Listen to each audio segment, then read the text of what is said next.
Então, vocês viram as imagens do Flávio chegando no aeroporto de Brasília?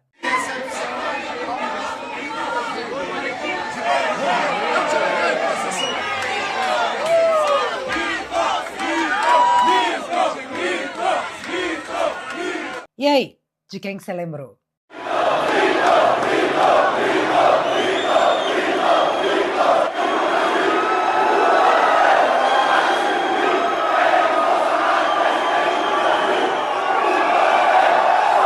Vocês viram a matéria sobre o possível atentado sendo planejado contra o Flávio? Polícia do Senado pede apuração de plano de atentado de Deolane contra Flávio Bolsonaro. A matéria diz, abre aspas, MC Misa responde que o atentado estaria sendo planejado porque, caso Flávio vença a disputa presidencial, haverá um afeto danado, tanto para a esquerda quanto para as pessoas que ela, Deolane, carrega junto com ela.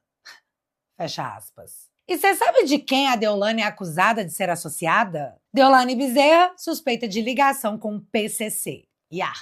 Essa matéria é do Fantástico para evitar processo. Aí eu vou voltar lá para 2019 e a matéria da Veja relatava: o PT tinha um diálogo com nós cabuloso.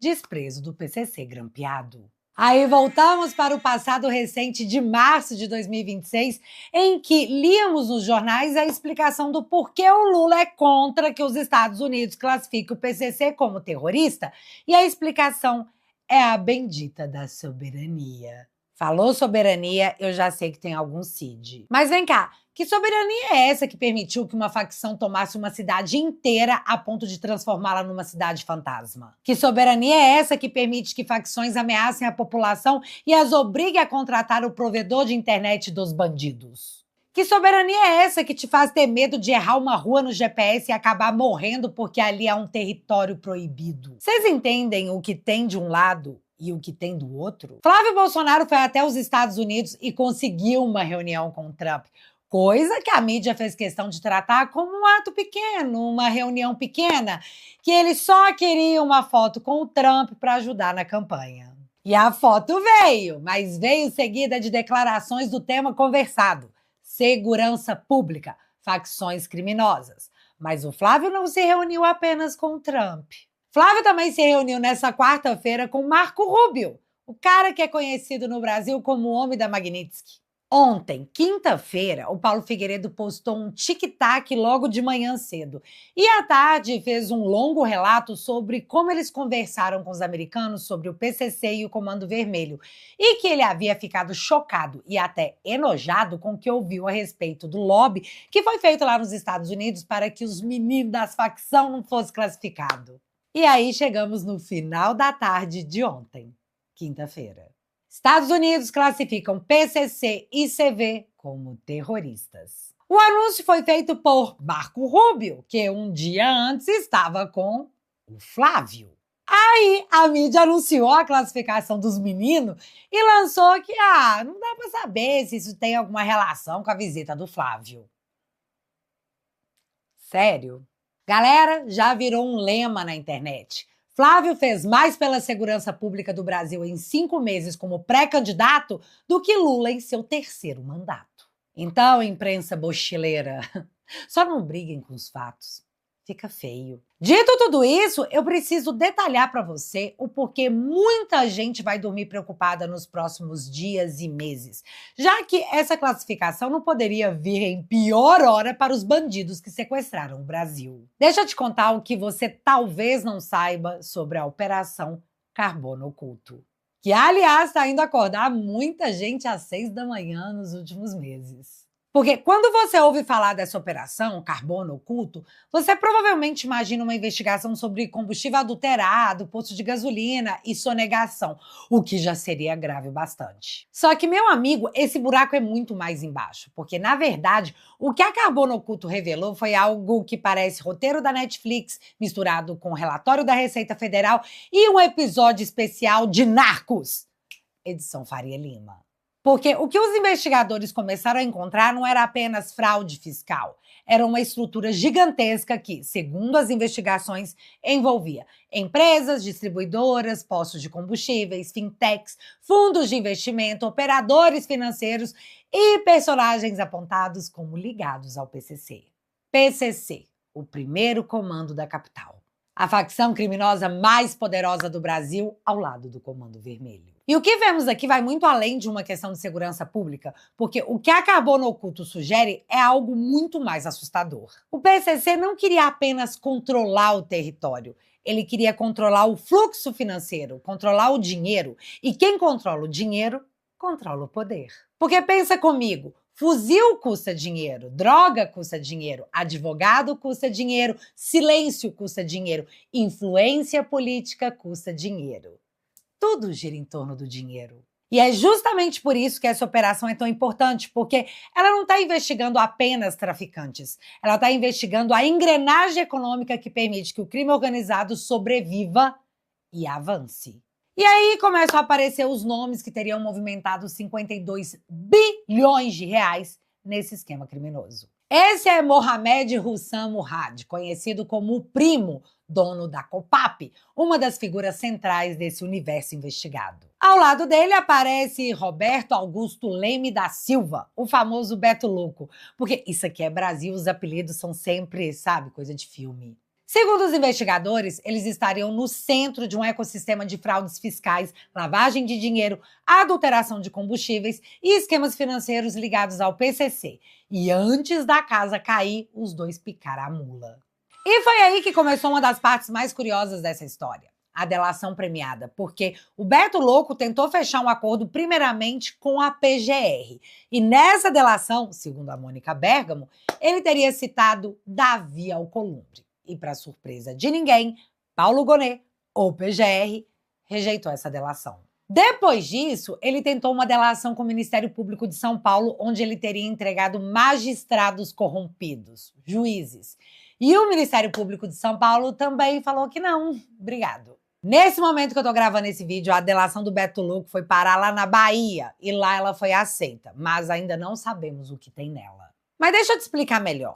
As reportagens dizem que as delações foram negadas porque os investigadores entenderam que o Beto Louco e o Primo estavam omitindo informações importantes, especialmente sobre PCC e sobre políticos. Só o Alcolumbre aparentemente não valeu. Assim, a delação teria sido classificada como uma delação dight. Mas você quer entender como as coisas são tão graves e vão se conectando? O fundo da REAG recebeu 1 bilhão de empresas ligadas à lavagem de dinheiro do PCC. Aí você corta para o Vorcaro, dono do Master, lucrando mais de 400 milhões em operações com os fundos da REAG. Aí quando você entende a conexão entre os casos REAG e Banco Master, você cria consciência de que Vorcaro colocou 2/3 de Brasília no bolso. E aí você tem aquele momento de epifania que você compreende que a porteira da imundície foi arrombada e está em todos os lugares, sem que ninguém faça nada a respeito. Porque tem muita gente ganhando muito dinheiro. E eu juro que dá para piorar. Piloto acusa ministro do STF, Dias Toffoli no caso, ex-senador de ligação com crime organizado. E a acusação feita pelo piloto está disponível em vídeos por toda a internet. E eu não vou colocar aqui porque pode dar direitos autorais. Mas pesquisa aí. Piloto, Beto Louco e Toffoli, que você vai achar facinho. Os senadores que ele cita em vídeo são Ciro Nogueira e Alcolumbre. Só para registrar. O negócio é que o brasileiro tá cansado dessa história de político e figuras públicas aparecerem perto da fumaça e depois jurar que não. Nunca vi fogo por aqui. O Brasil realmente virou o país onde o sujeito tá sentado dentro da churrasqueira e diz que não sabe de onde veio esse cheiro de carvão.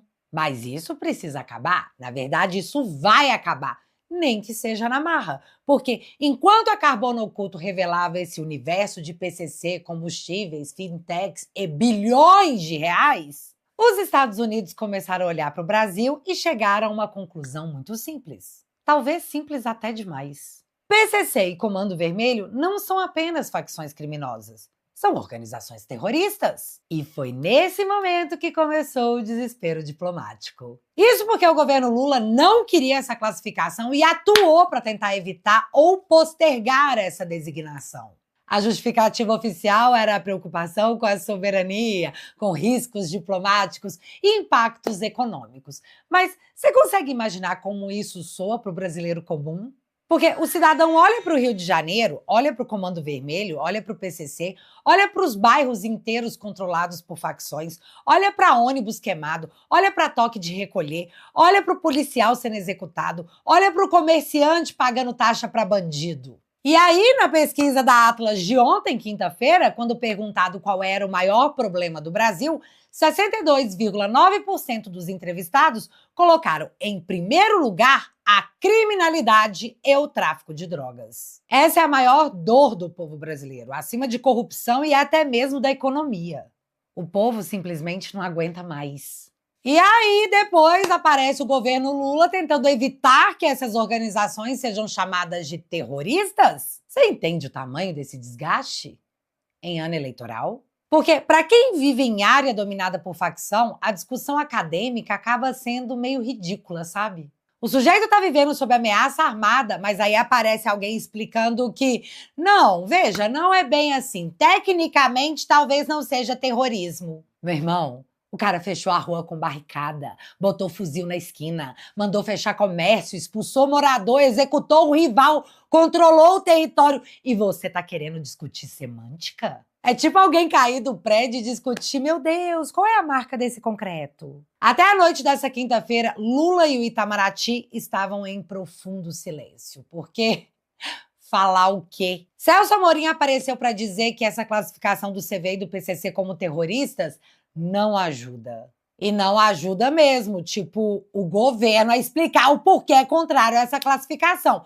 Mas para o povo foi um grande motivo de comemoração. Mas enfim, você lembra que eu falei que tudo isso deve tirar o sono de muita gente Brasil afora? Agora não é mais a polícia fazendo operação. Agora é sanção, agora é bloqueio, agora é rastreamento global. Pensa nesse povo que tem dinheiro em paraíso fiscal que tá assim, ó.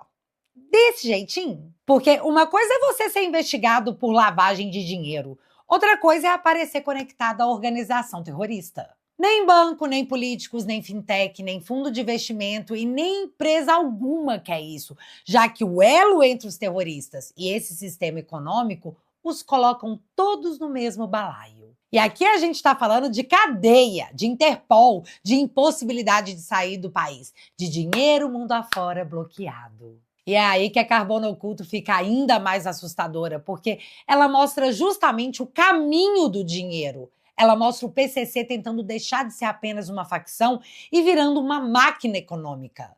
E os cuidados que os bancos deveriam já ter antes, agora serão cobrados ao cubo, porque os bancos usam o SWIFT e ser desligado desse sistema seria uma tragédia, sabe? Daria um trabalho. Mas uma coisa tem que ficar clara. Ninguém quer prejudicar a economia brasileira.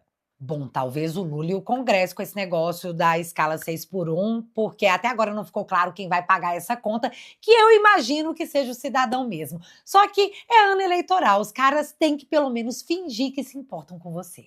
Mas o que se espera com tudo isso, realmente, é que as facções quebrem financeiramente. E se o Brasil não deu conta sozinho, é só o Lula mesmo que está negando ajuda. Portanto, é só não colar com terrorista que não vai dar nada pra você, viu, pessoa que tá aí preocupada uma hora dessas. É só não mexer com esses trem que você tá safe na vida. Agora, se você tem elo com o PCC, com o CV, meu amigo, você tem muito motivo pra estar preocupado. E eu tô achando muito bom.